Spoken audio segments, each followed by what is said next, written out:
Welcome everyone to today's webinar. I am Ayla Ellison with Becker's Healthcare.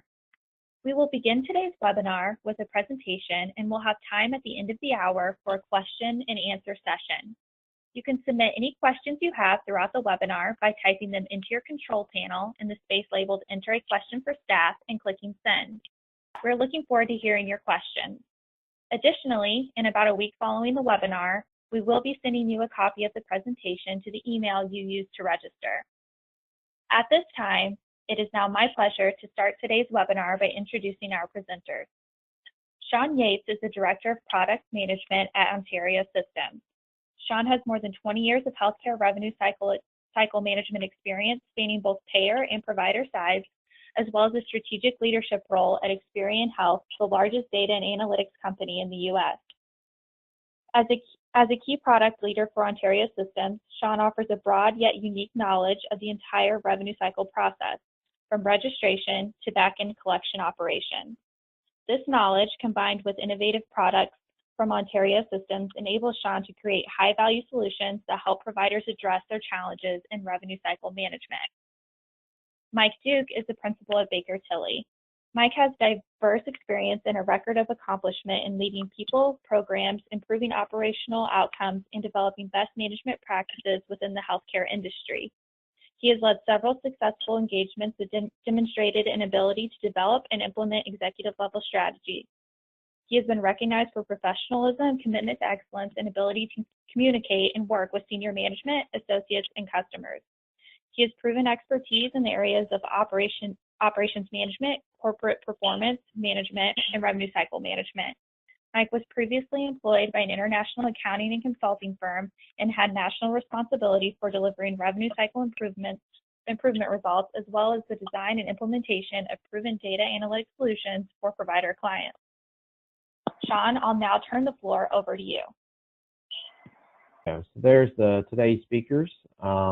And then I think, Ayla, thank you for doing that. I think the next slide talks about our disclaimer. And I think from disclaimer information, our attorneys require us to tell you that this is not designed to be legal advice, and you should always take this information and go back to your legal and compliance departments and make sure that you have what you need there. But let you know that this is designed to be a synopsis. So again, this is just something we have to go through. So just think about that as you review the information today. So for an agenda that we'll have today, we're going to talk about kind of what are some of the trends we're seeing from a provider financial challenge. We'll go over some of the key stats that are out. So we'll go through some topics there and kind of give you a lay of the landscape. And then from that, we're going to look at some common AI practices to enhance agent productivity. It starts with exception-based workflows.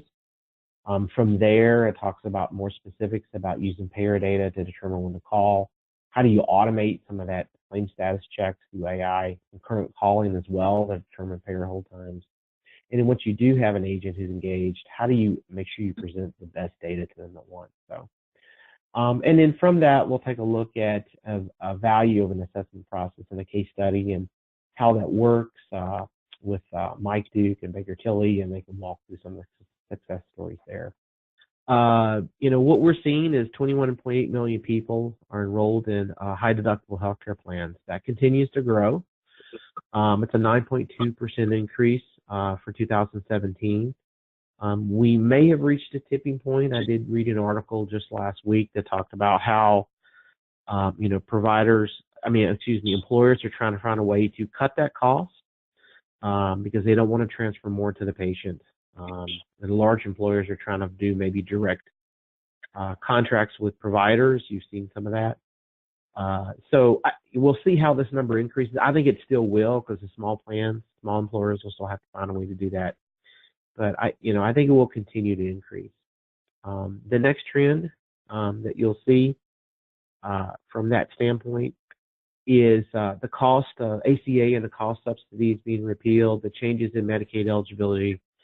And really what we're trying to figure out is Medicaid's not being funded through the ACA. How is that going to work for the states? It's going to push more people to probably not have coverage, which would mean they'll go back to the uninsured. And for the next box, we're kind of seeing that to some extent. What we're looking at is about possibly 14 to 23 million increase in uninsured. At the time this was put together, we saw about 1 million fewer, but I think the number's up to 2 million now with some final numbers that just came out a week ago. And that average out of pocket, as we've talked about, continues to grow. What's more concerning is a bank rate study that said 61% can't afford to pay a $1,000 emergency bill. So if your average out of pocket is $1,800, and I mean, if you're in the hospital and spend a day or two, you're definitely going to have $1,000 or more bill you have to pay, and how you're able to do that. And I think lastly, what I just want to mention is the ability to understand that profitability margins that are a 10-year low. There's continued pressure on federal reimbursements to providers. There was a proposed budget bill in a committee a few weeks ago where they're looking to cut $1 trillion from federal reimbursements. A lot of that is from Medicaid expenditures to go to per capita, and even more cuts they've been talking about. There's also Medicare expenditure cuts as well. So I think that what we're struggling with is there's going to be more. We don't know at what level. The midterm elections will have a big play into this to determine who wins the House and the Senate. If the GOP maintains control, then I think we might see some stuff in the next couple of years. But it's going to be that important. And the bottom line is the U.S. has the highest percent of their GDP in the world, and the next closest nation is 12.4%. So the projections are it'll get up to 20%, which is probably the highest. That's a scary number from that standpoint. But so there'll have to be some changes either way at that standpoint. But whether it'll be reimbursements or coverage, how will that work? I think what it leads to is more high deductible health plans, a pushback to the uninsured, and I think we're going to lose some of the coverage that we had, which is going to put more financial pressures on providers. So on the next slide, I'll hand this over to Mike Duke, and he's going to talk about the common practices for exception-based workflows. When it comes to FTE deviation. And so in a lot of our clients that we're in now, we might have 10 commercial collectors, but they have a tendency to flip their list as they feel they want to work on the accounts that they want to, and those sorts of things. This eliminates all of that inconsistency on how work is processed. So that's one of the key components. One of the other things I like to touch on here is that, as I mentioned a second ago, work is only presented to a knowledge worker when automation hits a snag or an exception. Hence the exception part of the workflow.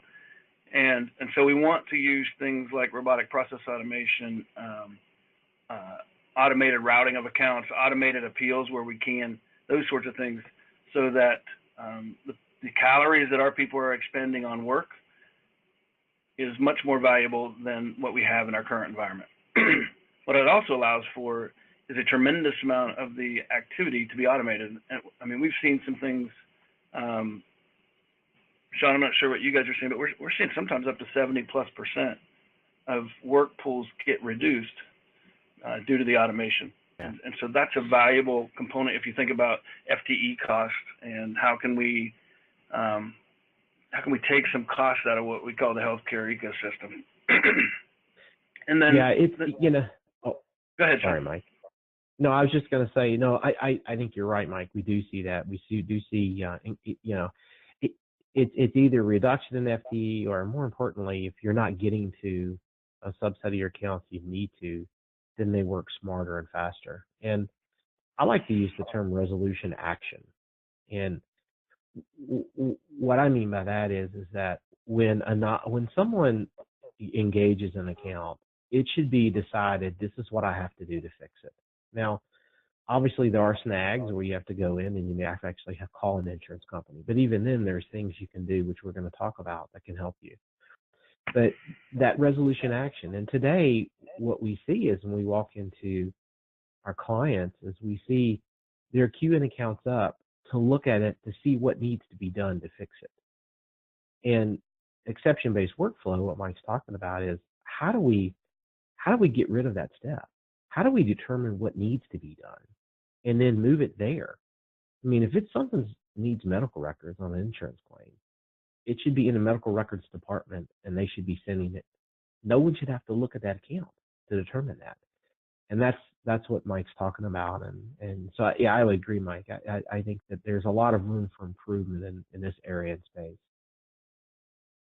Yeah, exactly. And some of the things, and this is not my language, this is out of a Harvard study, but there's FTE reductions, cost reductions in the terms of what they call blue dollars and green dollars. Green dollars are where I actually eliminate a position.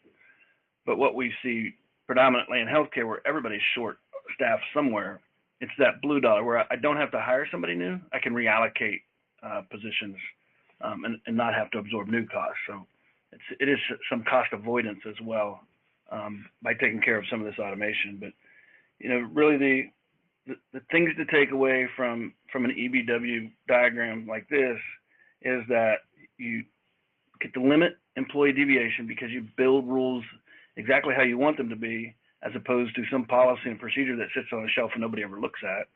And then you get to significantly reduce the pool of work that needs to be completed through automation and some other things, or at least the smart routing of activities, which greatly enhances the effectiveness of the employees that you have to do that. And quite honestly, what the final result of this isn't in just for an efficiency play. The third component where EBW becomes critical is that the financial return is significantly multiple times more than the cost of implementing it. And so from a net revenue perspective, and then somewhat on the cash flow side as well, serious and material returns on that investment. So those are the big takeaways from an EBW. I don't know if there's anything else there, Sean, but I think that's all I wanted to cover. Yeah, no. And this is really the crux of as we work with our clients and we engage on. I mean, a lot of the big systems out there, the EHRs, are about ways to streamline clinical data or registration, but there's this whole process that happens, whether it's pre-reg or post-claim filing, that these systems aren't necessarily set up to do that. And how do you track that agent productivity as well? So a lot of what we're going to talk about next is really keyed upon this principle. And I think we can go ahead and move to the next slide. So, one of the things that you should really look at is really to have your payer data determine when to call. So, a lot of the providers we work with, as we go in and analyze and talk about, well, when should I make that first call? Is it day 7? Is it day 10? Is it day 14? What does that look like? And my answer to them is, well, it depends on when your payer pays you. What's the average time frame they pay you? How does that break out based upon certain, sets or claims, certain claim types that you're billing? So it's really important that you get some sense of, what percentage does your payers claim, and it will be different by payer. United, Humana, Aetna, they're all going to do it differently.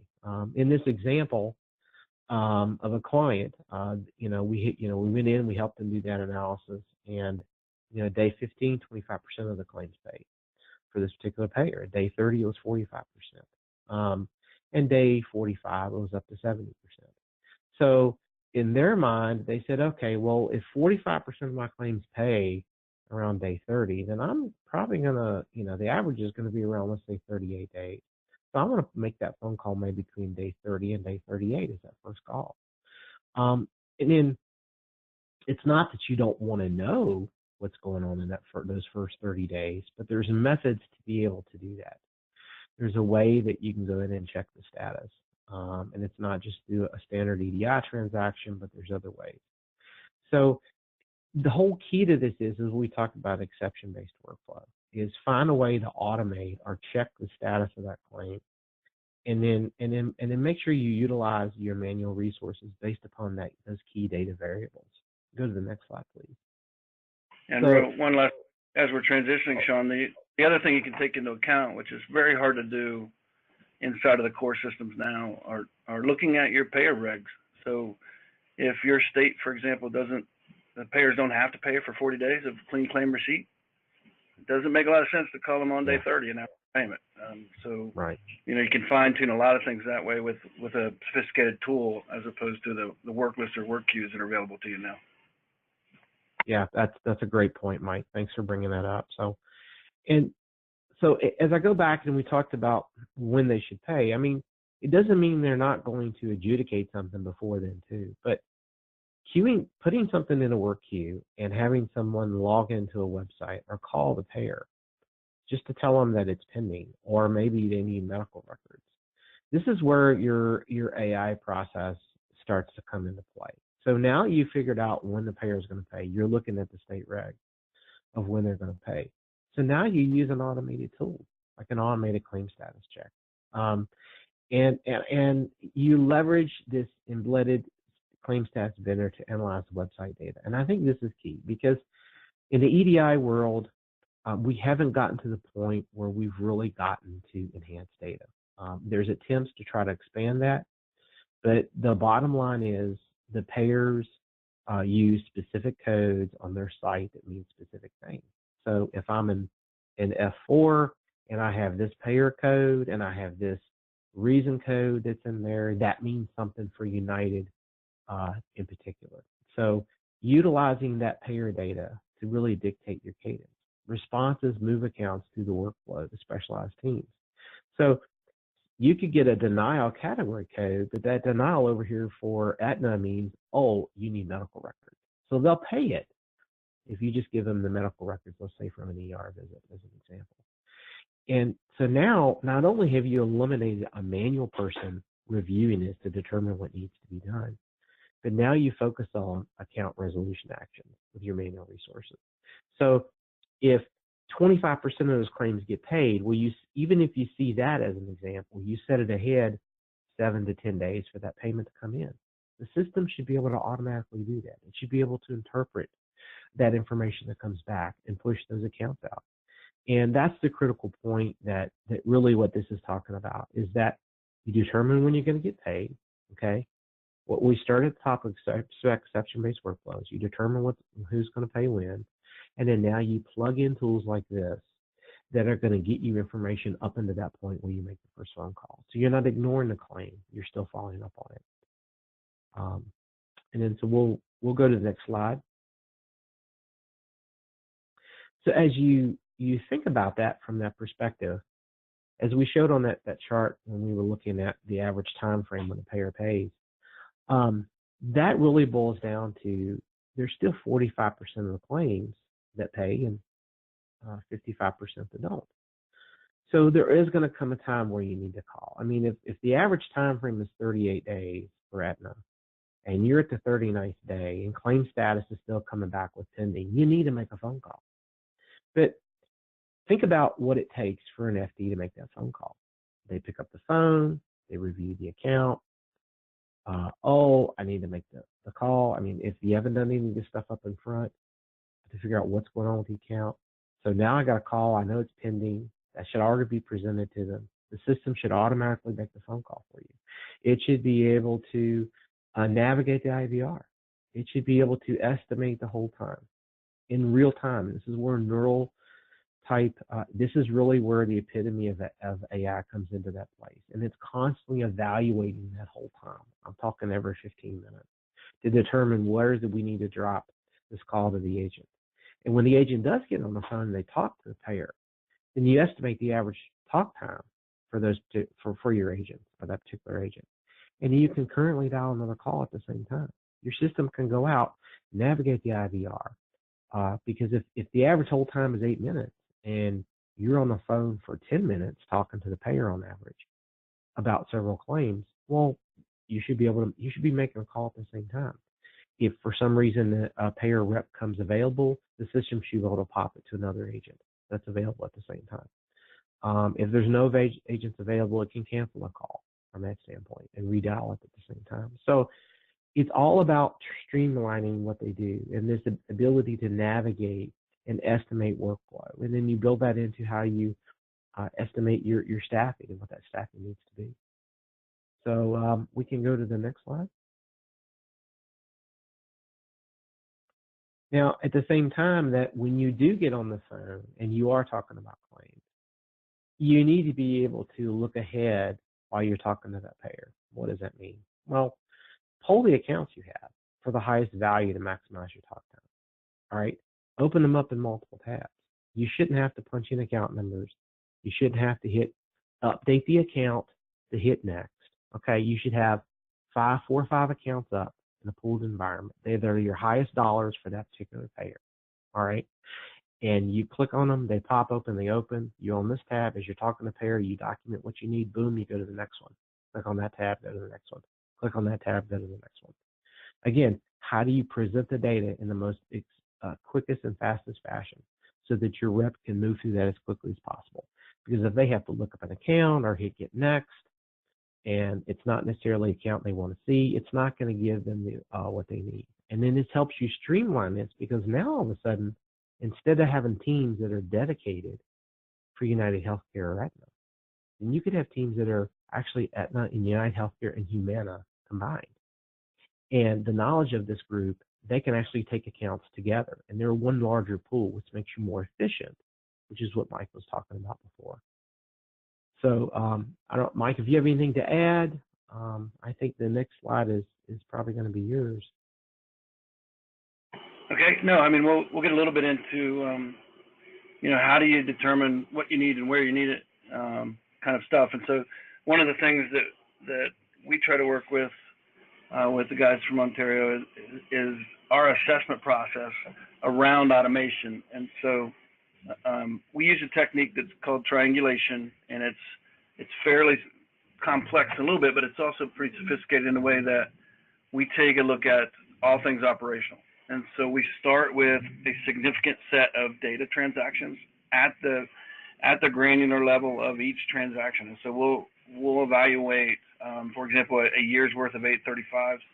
We'll combine that with 837 data, all other payments and adjustments that have been posted in a tremendous data set. And then we try to back into what does that mean from a best practice standpoint. If we deploy an EBW solution, where can we get you to? So that gap is developed between the current and the future possibilities.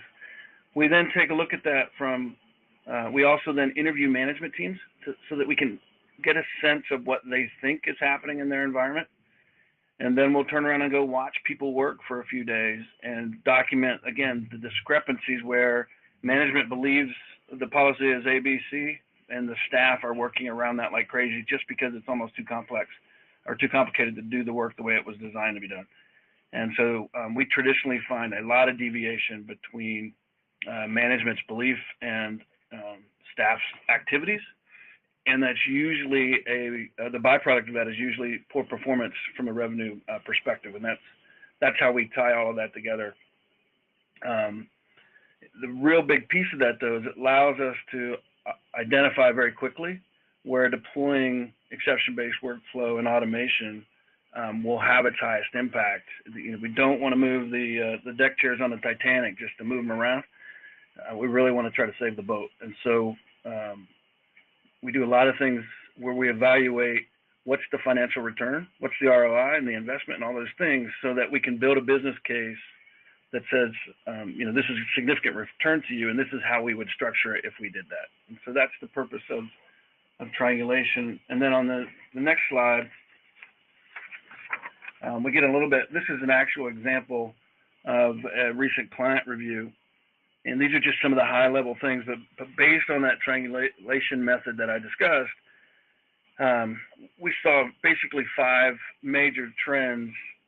And the first one is that there were a lot of activities that were unknown to management that staff did. And again, it was they were workarounds, but it was because it was almost impossible to do their work the way it was originally designed 2 or 3 or 5 years ago, whenever that was done.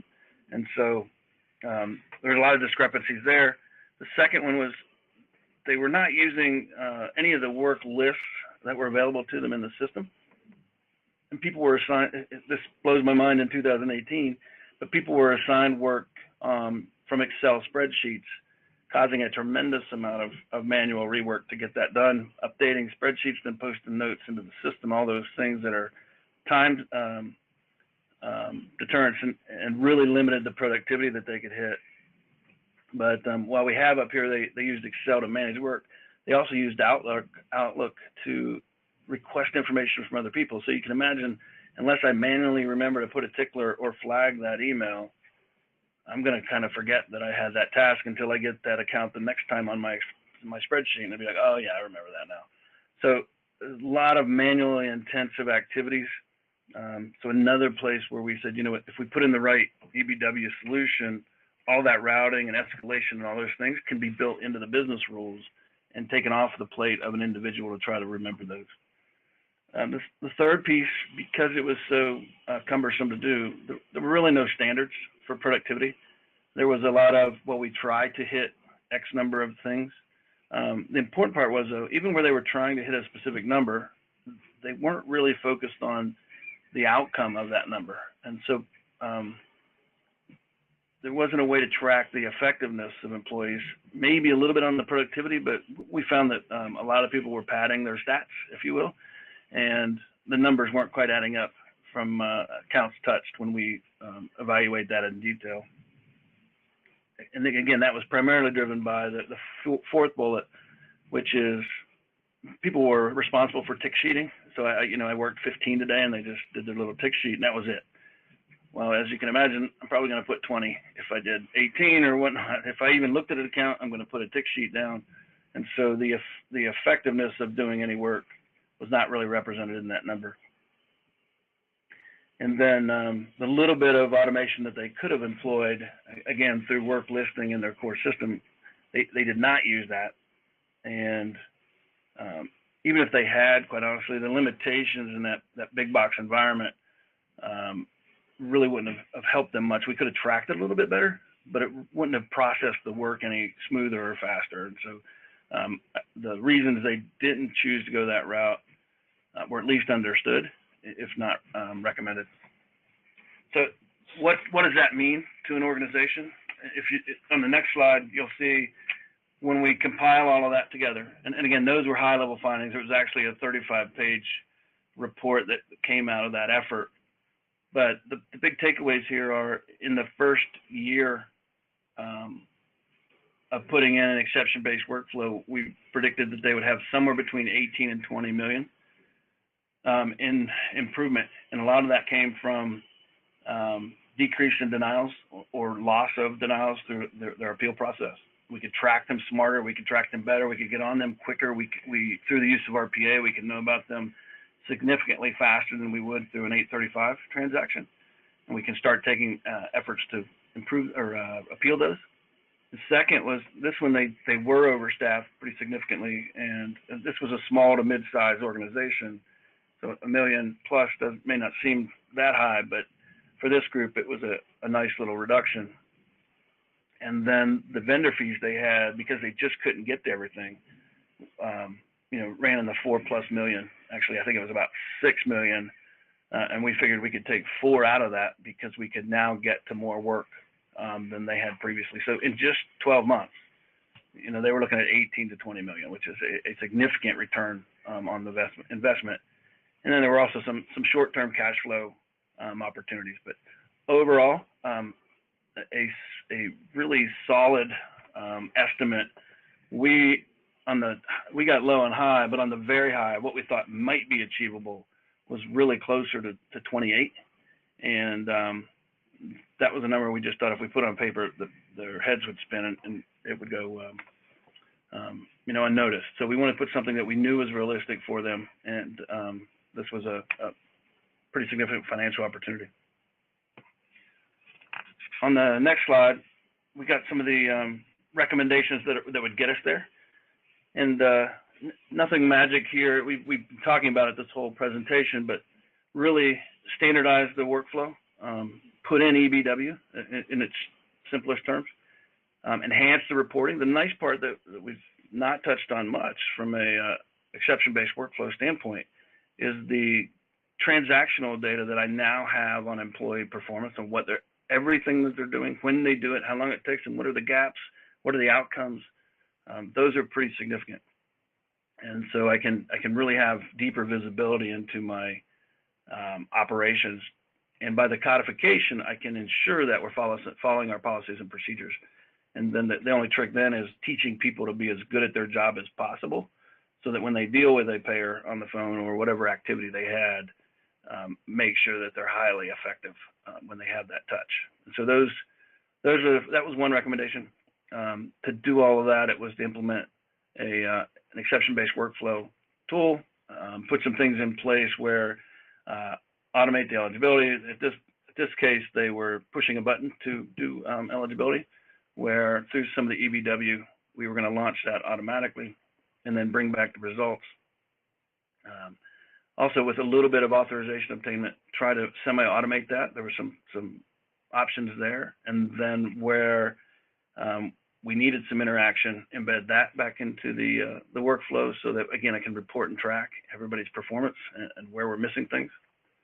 A little bit on the, instead of routing a billing edit request to someone via Outlook, we could put that in the workflow and it could automatically flow and route to someone's pool. And at that point in time, they're accountable for it. When they don't work it, it can get routed, it can escalate it, it can do a bunch of things based on rules we determined, so that, again, I don't lose track of requests. That was a pretty big win for them, or recommendation.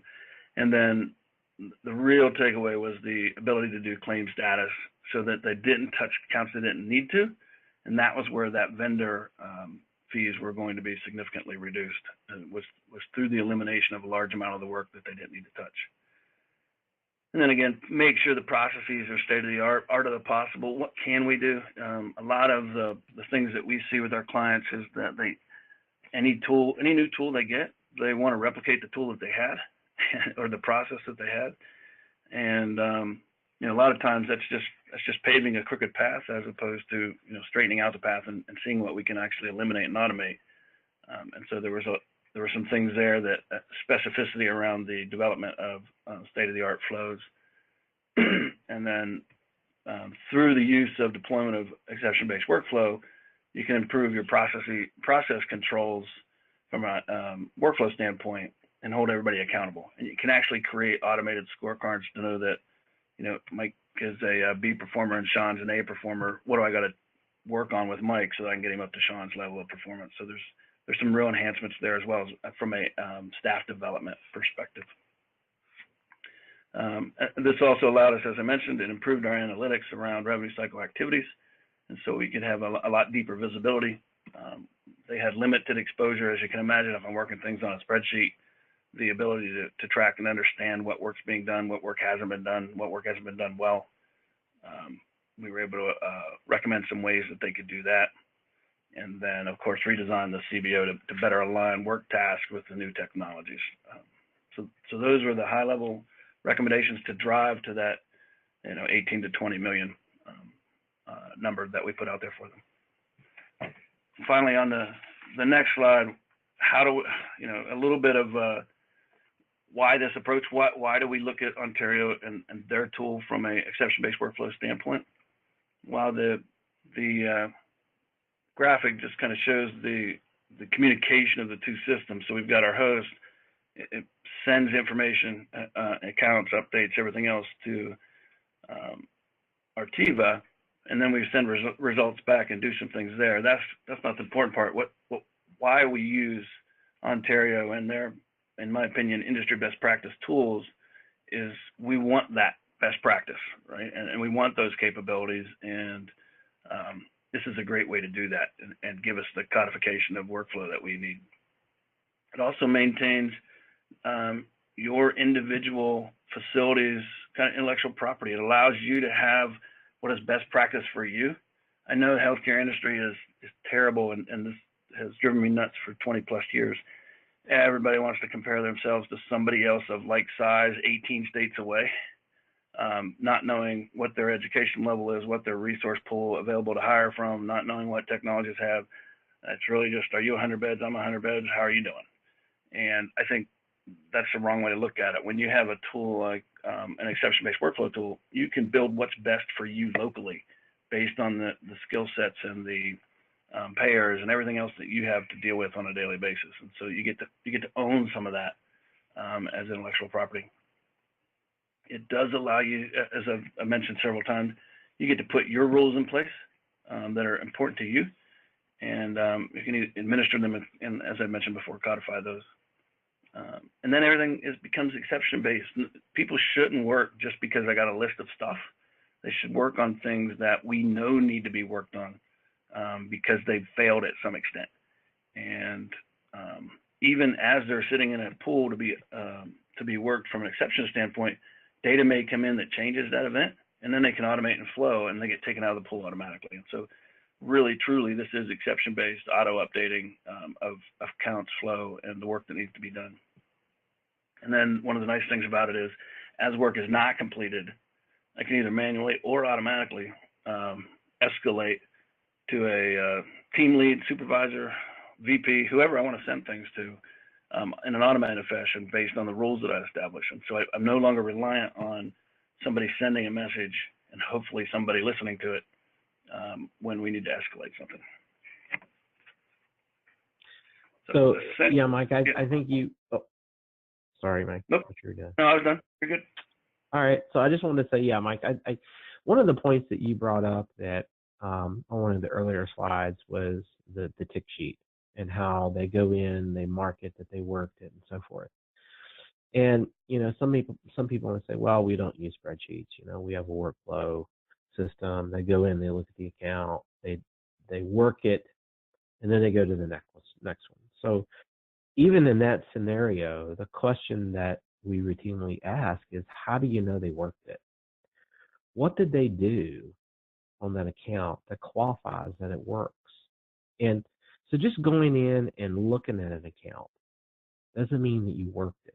So did you actually do something to either figure out what needs to be done to get it fixed? Or maybe you called the insurance company, or did you actually resolve it when you worked it? And being able to tell the difference between just reviewing an account versus actually going in and doing something is critical, because now you're really measuring productivity. Because Mike's right. Workflow systems, one of the things you look at is how many accounts did you work? And typically that means I go in and I viewed an account. But that's not necessarily a good thing. What did they go in and do? And being able to have a system that can track that, tell what the difference is really important. So I thought that was a good point you brought up, and I want to expand upon that a little bit. So no, you're right. We have several clients that don't use Excel anymore, but their work queues or their work lists, because let's be honest, the current systems available are more about listing, and you can just put an action that reviewed, you know, and it's gone. And how many of those could I throw in on a day that I'm really not doing anything of significance? We focus heavily on what we call our effectiveness ratio, and 70% of the account touches, plus at least 70% at a minimum, should be advancing the account towards resolution. And if that's not the case, then your employees are not being effectively employed to do work. And so there's ways to measure that with exception-based workflow that are almost impossible with some of the current systems out there. So it's a great point.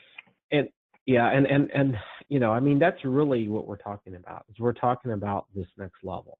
Is that today you queue accounts, they're 14 days old, they've been billed to the insurance company. This is one example. Now you're going to follow up with it. The rep goes in, they look at the account. That's the extent that we typically see that it works. But what Mike's talking about, which is such a great point you brought up, is how did they really advance it to the point where it's getting to a resolution action?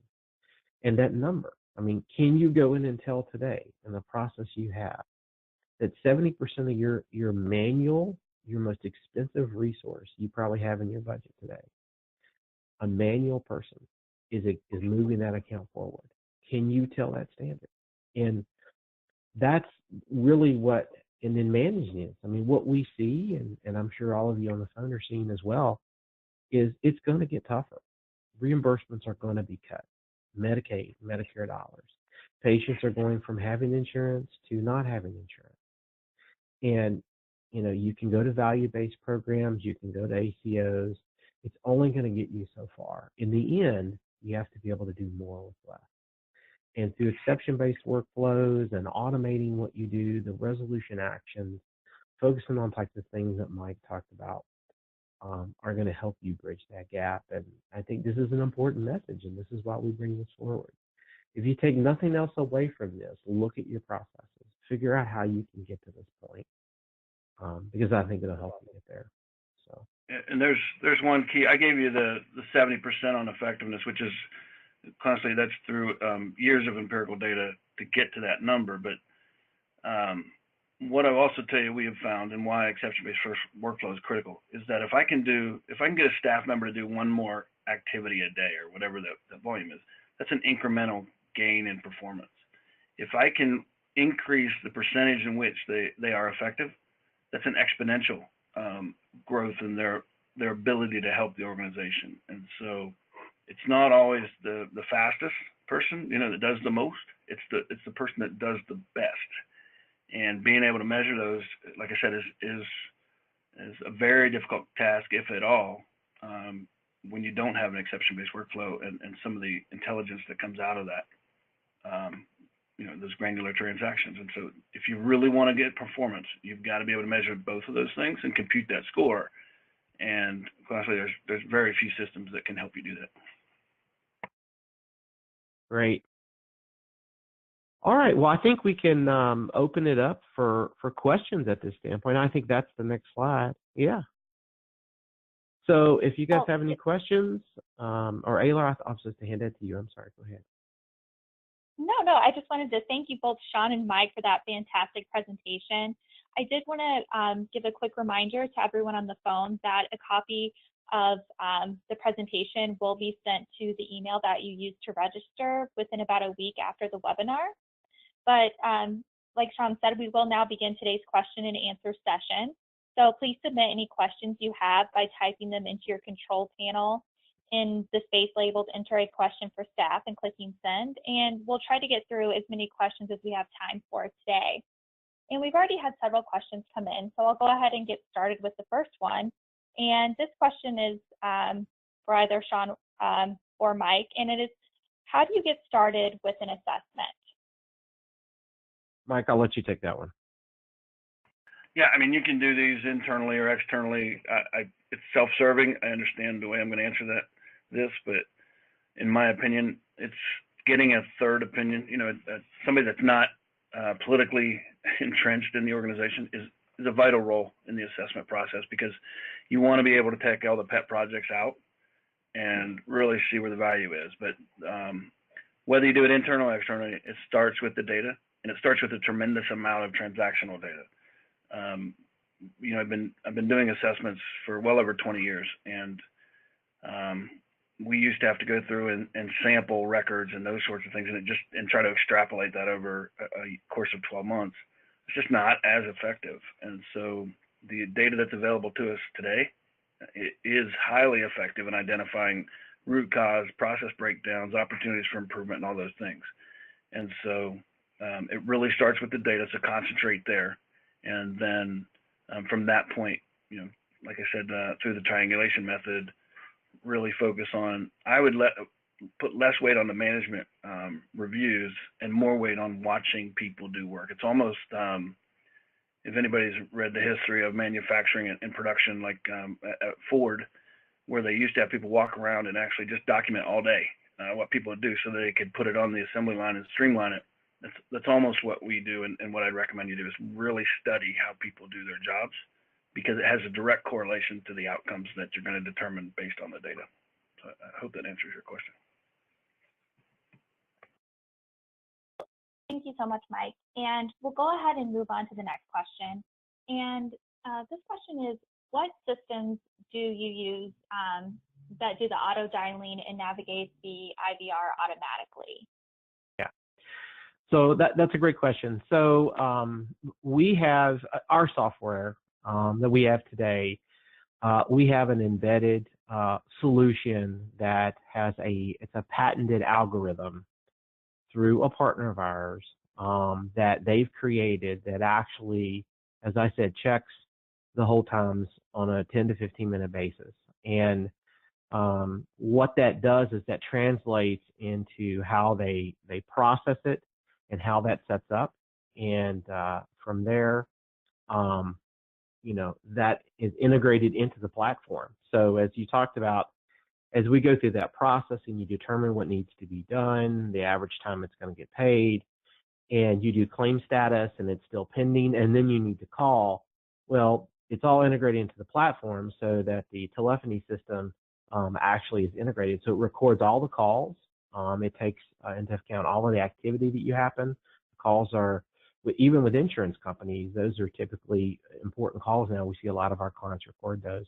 Those are attached to the accounts directly, and you can do agent performance off of that and so forth. So it's an integrated system with this algorithm that we have a part of what we do, and it navigates the IVR and determines that for you. So that's the system that we use. Great, thank you so much for clarifying that. And we'll go ahead and move on to the next question. And the next question is, what internal resources would be needed, i.e. programming, etc.? Mike, that might be a good one for you since you talked about your case study. Well, there's always somebody that needs to do the configuration. I know if when we're working with the guys from Ontario, they have technical resources that help stand up the system and those sorts of things, and then administrators and users are trained on that. But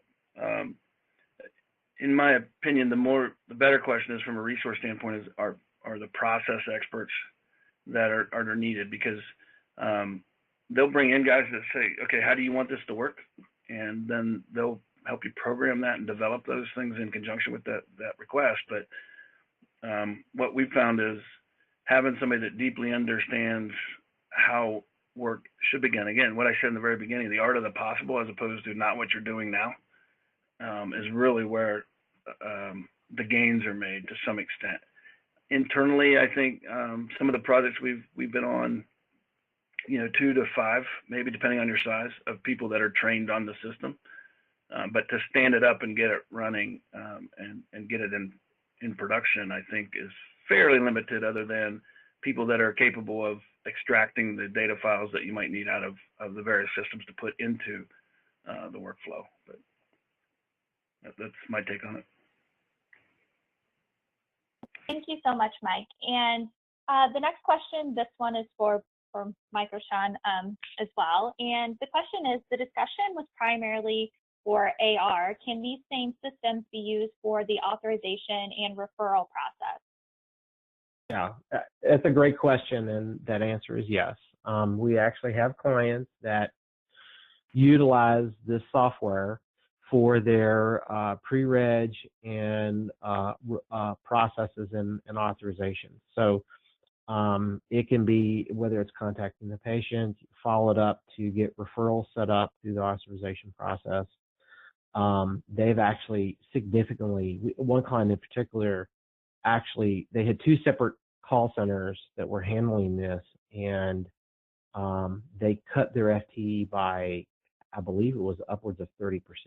And it was because of the efficiencies they gained and having different systems and managing it, and they put it all in one system and they moved it together. So absolutely, this same type of process can be evaluated, and the software and system can be used that way as well. Yeah, and I will say too, we're working with the Ontario guys a lot to push the boundaries of what they do, because the engine itself is phenomenal, and it's really about getting the right pieces of information in it so that it can do different things. And so my opinion is that it can be used for a tremendous amount more than just account follow-up, for sure. Great, thank you both for that clarification. And we still have a lot of questions coming in, so we'll go ahead and move on to the next one. And the next question is, what platform or vendor do you use for RPA? So it is Ontario Systems. The platform that Mike and his team use is called Artiva Healthcare. And this is a platform that's designed to be in coordination with your other platforms. It's used to aggregate data. It's focused on agent productivity, automation. So that's the platform that we use. It's been around for close to 20 years now. And we've got, 5 of the top 15 largest healthcare systems that use it. And I think our largest client's got over 5,500 users on it. So it's a well thought out, vetted platform. It's very focused exclusively on healthcare. But then we also have, and it's been so successful, we have outsourcers for healthcare that use it as well. So we have it in both spaces. Great, thank you. And we're moving on to the next question. And this question is, how does BBW augment Epic WQ scoring and/or account activities or Cerner work items? So Mike, I'm going to let you answer that one.